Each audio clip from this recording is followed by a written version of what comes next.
राजस्थान का मेवाड़, जिनका अपना एक इतिहास है। यहाँ के रीति रिवाज तथा इतिहास का यह खजाना अपनी मातृभूमि, धर्म तथा संस्कृति की रक्षा के लिए किए गए पराक्रम की याद दिलाता है। नमस्कार और स्वागत है आप सभी का अपने YouTube चैनल मेवाड़ ब्लॉग में।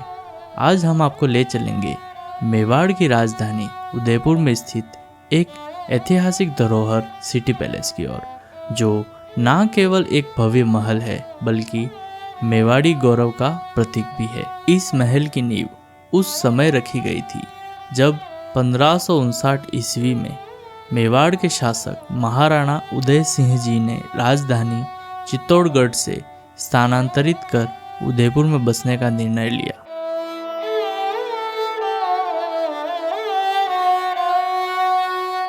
मुख्य द्वार से प्रवेश टिकट प्राप्त कर प्रवेश करने के पश्चात सर्वप्रथम मुख्य द्वार के भीतर स्थित भैरव स्थल पर पहुंचते हैं। सिटी पैलेस के भीतर प्रवेश करने के पश्चात विभिन्न प्रमुख द्वार स्थित है, जैसे कि बड़ी पोल, त्रिपोलिया पोल, हाथी पोल, तोरण पोल तथा दरी खाना की पोल।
इसके बाद हम महाराणा प्रताप कक्ष में प्रवेश करते हैं, जहां महाराणा प्रताप द्वारा युद्ध में प्रयुक्त किए गए शस्त्र, कवच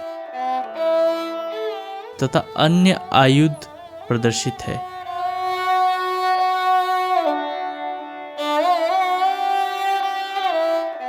यहीं उनकी तलवार,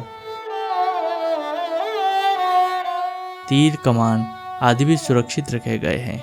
ऐसा कहा जाता है कि इन समस्त शस्त्रों का भार लगभग 33 किलोग्राम था। इन सभी शस्त्रों की आज भी नवरात्रि के पावन अवसर पर पूजा की जाती है।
भगवान गणेश जी तथा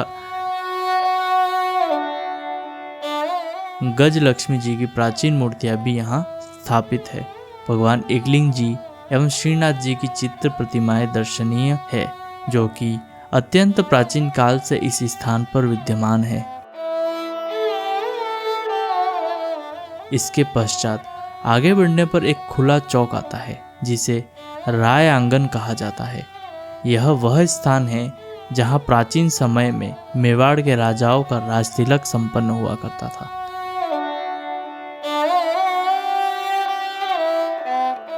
राय आंगन से आगे बढ़ने पर हल्दी घाटी क्षेत्र स्थित है, जहां महाराणा प्रताप और मुगल सम्राट अकबर की सेनाओं के मध्य हुए ऐतिहासिक युद्ध की स्मृति में हल्दी घाटी के कुछ अवशेष संरक्षित किए गए हैं, जैसे कि वहां की मिट्टी तथा अन्य महत्वपूर्ण वस्तुएं।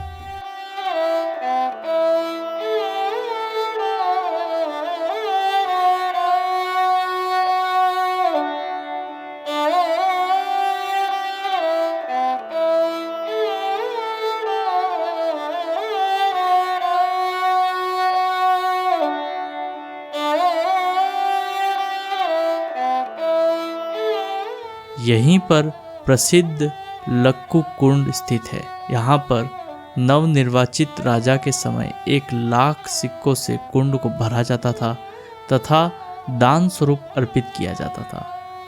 इस महल की समस्त दीवारें मकराना के उच्च गुणवत्ता वाले संगमरमर से निर्मित है। इसके साथ ही पिचोला झील का विहंगम दृश्य भी इस स्थल से देखा जा सकता है।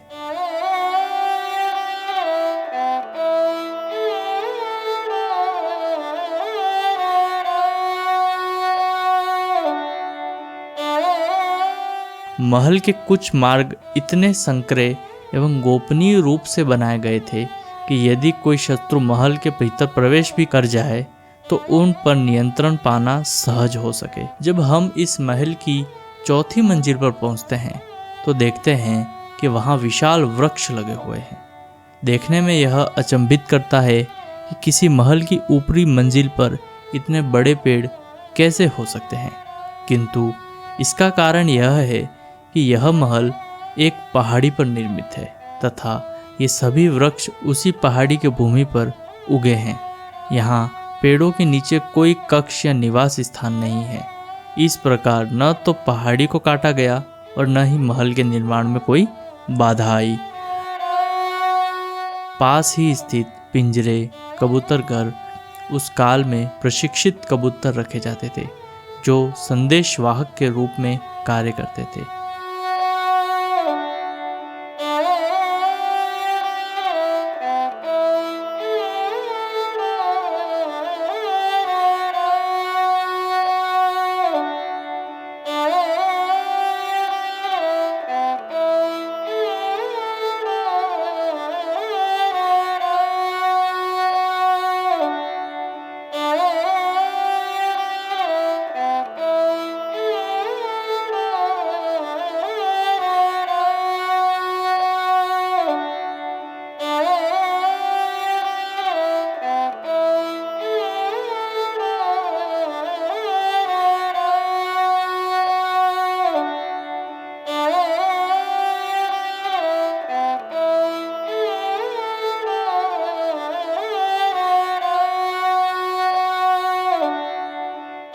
और अब हम पहुंचते हैं सिटी पैलेस के सबसे भव्य कक्ष में, जिसे कांच की बुर्ज अथवा शीश महल कहा जाता है। इसका निर्माण महाराणा करण सिंह जी द्वारा करवाया गया था। इस कक्ष की दीवारें, फर्श और छत सभी कांच से सज्जित है। यहाँ के दरवाजे हाथी दांत से निर्मित है। दीवारों पर बनी चित्रकारी से अनुमान लगाया जा सकता है यहाँ के राजाओं और महाराजाओं की जीवन शैली कैसी रही होगी।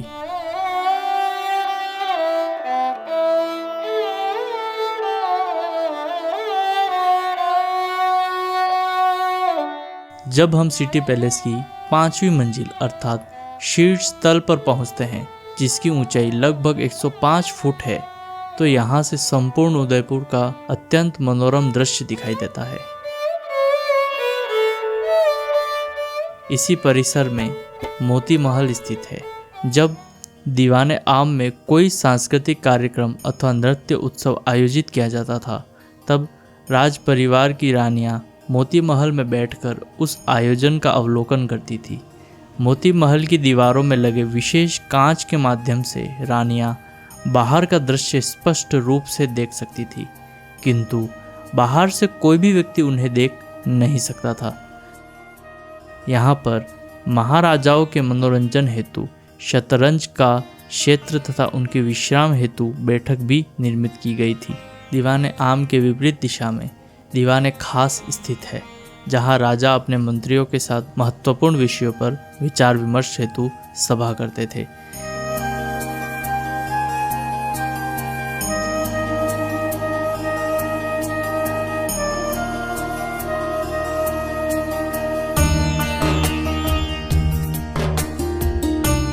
ऊपर से नीचे देखने पर एक सुंदर चौक दिखाई देता है, जिसे दीवाने आम कहा जाता है। यह वह स्थान था जहां राजा आम जनता की समस्याएं सुनते थे एवं उनका समाधान करते थे।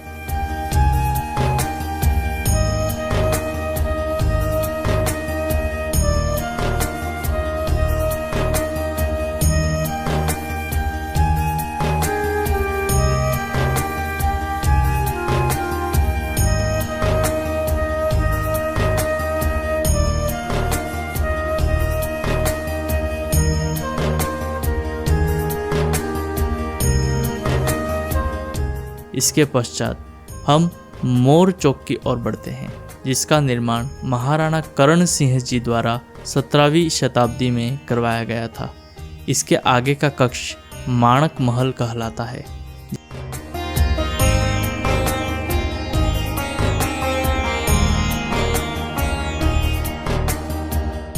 जिसका प्रयोग उस काल में भोजन आदि के लिए किया जाता था। उसके उपरांत हम जनाना महल की ओर बढ़ते हैं। कहा जाता है जब किसी रानी के पति वीर गति को प्राप्त होते थे और वह विधवा हो जाती थी तो उन्हें इस महल में रखा जाता था। यह एक ऐसा स्थान था जहां किसी भी पुरुष का प्रवेश पूर्णतः वर्जित था। जनाना महल में ही स्थित ब्रज निवास वह कक्ष है जहां विधवा रानियां निवास करती थी।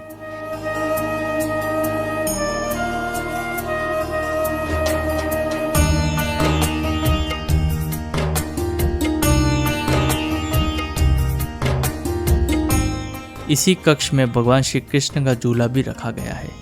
इसके आगे का कक्ष भोपाल विलास के नाम से जाना जाता है।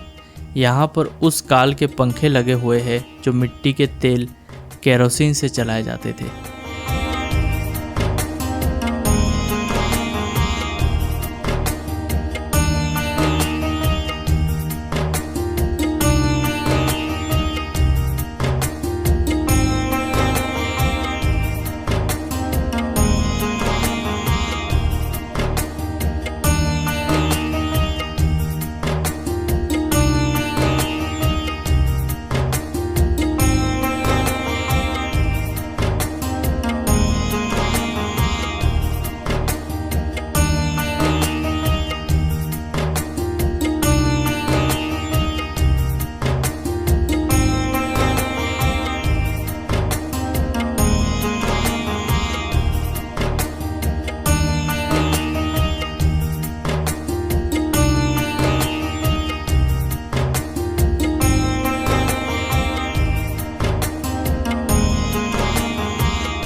साथ ही तत्कालीन वाद्य यंत्र संगीत उपकरण भी यहाँ प्रदर्शित है, जो उस समय सांस्कृतिक विरासत का हिस्सा थे।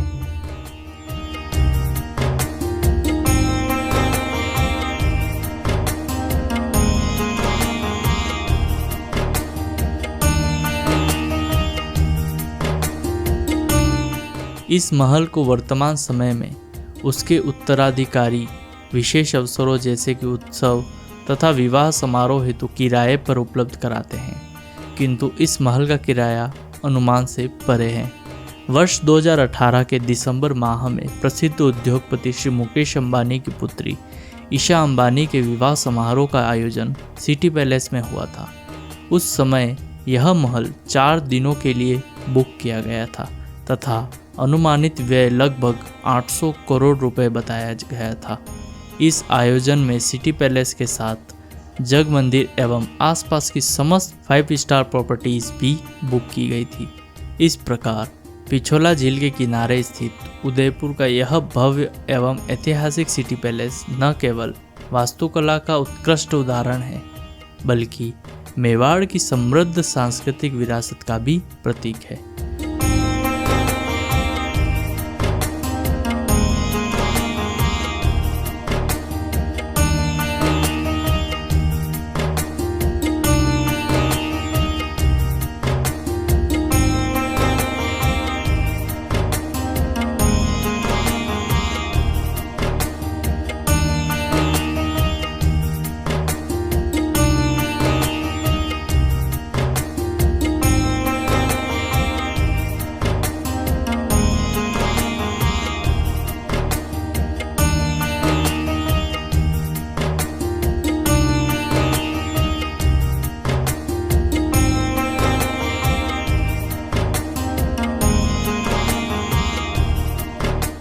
तो यह थी सिटी पैलेस उदयपुर के संबंध में संपूर्ण जानकारी। आशा है कि आपको यह जानकारी रोचक एवं ज्ञानवर्धक लगी होगी। हम फिर मिलेंगे अगले वीडियो में किसी अन्य ऐतिहासिक अथवा दर्शनीय स्थल की जानकारी के साथ। धन्यवाद।